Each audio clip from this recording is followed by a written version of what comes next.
Hey guys, Rick Taylor here with KSUSA. Today we're going to talk about how to adjust the cable routing on your LEV-DX seat post. Okay, so just quickly to go over some of the tools you're going to need to do this work. A roll of tape, a set of Allen wrenches or three-way Allen key, a strap wrench, you can get this from a local hardware store, adjustable crescent wrench, soft jaws in a couple different sizes. Again, you can get these from some hardware stores. If these are not available to you, we'd recommend that you stop at this point and take your seat post into a local bike shop who has these tools. Failure to use the correct tools could damage the cartridge shaft and render your seat post useless. So definitely use the correct tools when you're doing this. And then just a bench vise.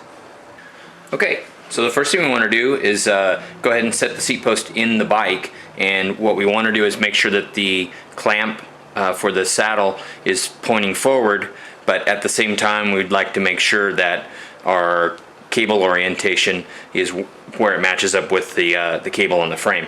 So what we're going to do here is we're going to go ahead and install in the bike.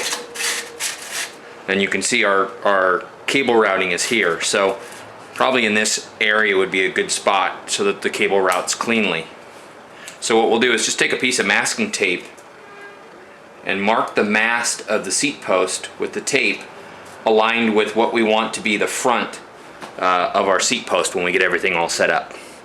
We're going to go ahead and take it back out of the bike now, and we're going to show you how to go ahead and disassemble the post, rotate the clamp so that it lines up with what our new center point will be, and how to reassemble it so we can go ahead and put it on the bike. So we're going to go ahead and use our soft jaws and install the seat post into the soft jaw. Put that in our bench vise and just tighten that down so it's snug. You don't want it to slip, but don't over tighten it where you could damage it. Then with our strap wrench, you can install that on the end cap here, and we're going to go ahead and remove that.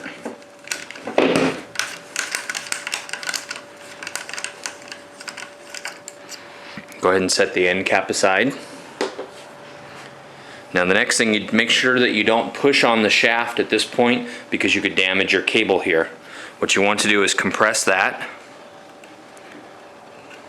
We're going to go ahead and release and pull this back. And at this point, that's what our tape is going to be for. Just pull a piece of tape off. And we're just going to hold this cable back with this piece of tape. Go ahead and tape it around the mast here. And it's just to kind of keep it out of our way while we work. Okay, now with that disconnected, you can go ahead and push the shaft through. And with our second set of soft jaws, we're going to go ahead and clamp the shaft here. And again, if you don't have soft jaws, please don't use pliers on the shaft because you're going to do damage to it. This is a sealing surface here, and if you damage it, the cartridge is going to be no good, and you're going to have to replace that. So, okay, then our next step is to go ahead and use a crescent wrench on the end here.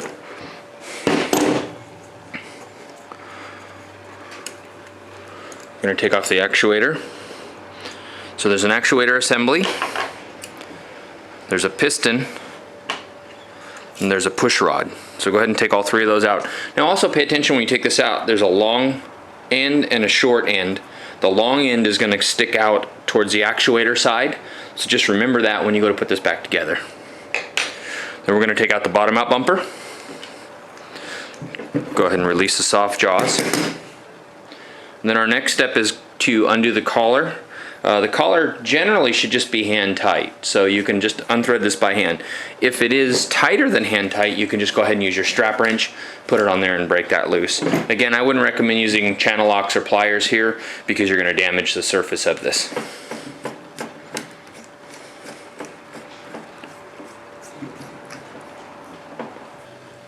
Okay, so now with our collar loosened up, we can go ahead and pull this assembly apart.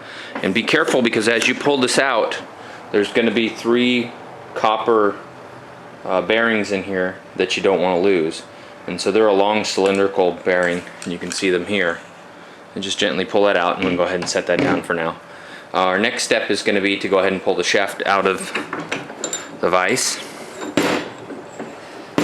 And then I want you to take a look here. there are raceways inside here, and basically there's 3 points. 1, 2, 3 here. And then there's 6 positions here for the head. Now if you look at the head, basically the lower portion is the front of the bike.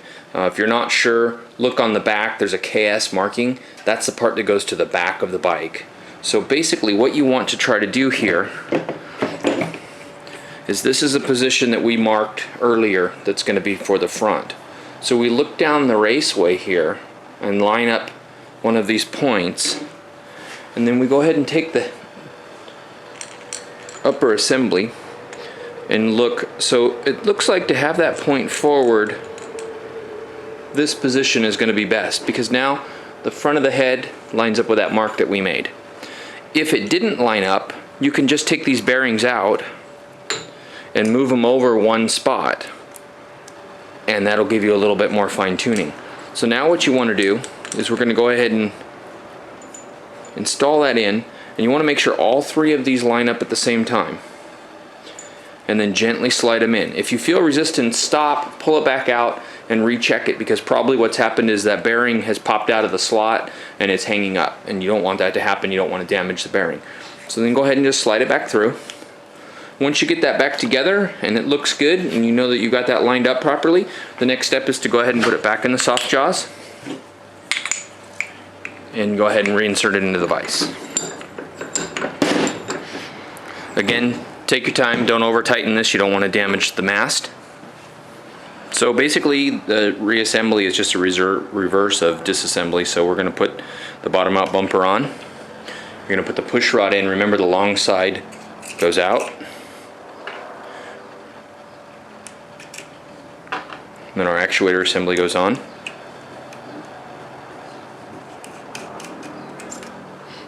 Okay, we use our soft jaw, clamp this,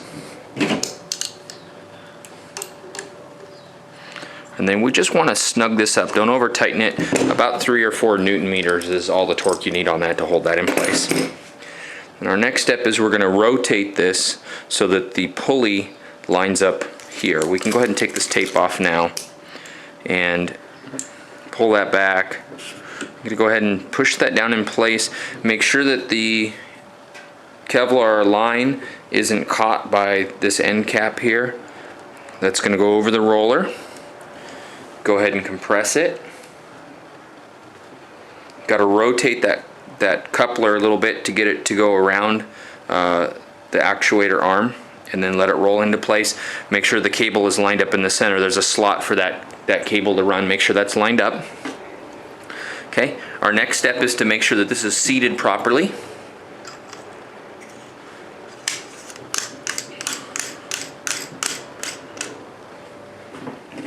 Then we're going to go ahead and tighten this, again using our strap wrench.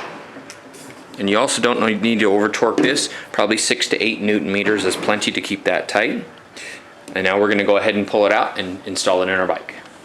So we're going to go ahead and install this in the bike. And again, now the head points correctly. Our cable coupler is oriented properly. Go ahead and put that in. Next step is going to be to attach the cable.